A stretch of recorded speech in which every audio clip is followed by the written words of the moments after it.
vedno moramo razmišljati o izboljšavah, o inovacijah, kako se čim bolj približati potencialnim obiskovalcem.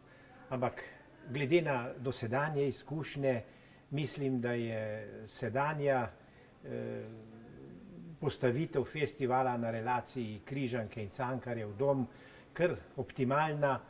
Na eni strani v Križankah gostimo zelo uveljavljena, dražja imena, na drugi strani pa v Cankarjevih dvoranah tiste, ki se uveljavljajo, ki so zanimivi.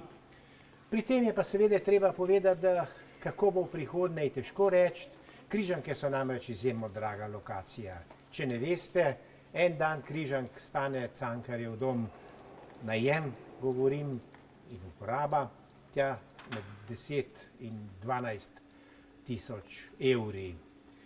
Torej, preteklost je bila taka, da so se lokacije in koncepti spreminjali. Naj vam povem, da sem leta 1961 z avtobusom kot srednješolec potoval na jazz festival, na Bled, na Blejski grad in vidite, čez 20 let sem pa nekako potem postal celo direktor tega festivala. Najprej tisti, ki ni bil v okviru jazz festivala, mislim na Louisa Armstronga, ki smo ga čakali v hali Tivoli do polnoči, da je prispel. Tudi Miles Davis je bil naslednji velik koncert, ki tudi ni bil v kontekstu jazz festivala, pa Dizzy Gillespie.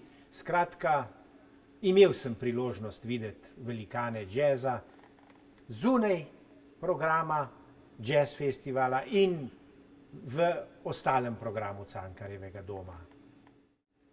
Ja, zaenkrat predvsem čim boljši obisk, kajti zelo se je programska ekipa potrudila, da je privabila ugledne ustvarjalce jazza in jaz predvsem pričakujem, da bodo to kakovost programa spoznali mladi obiskovalci, da bodo odprtih src in še bolj odprtih ušes prihajali na jazz festival, kajti delamo ga za njih, delamo ga za vse obiskovalce in prihodnost samega festivala seveda v veliki meri zavisi tudi od tega, a bomo vedno večji ali vedno manjši obisk. In zadnjih 5 let bi lahko bilo na programih, ki so bili na voljo, več obiskovalcev. Torej, to si želim. Dobro zasedenost naših dvoran tu in še boljšo v Križankah.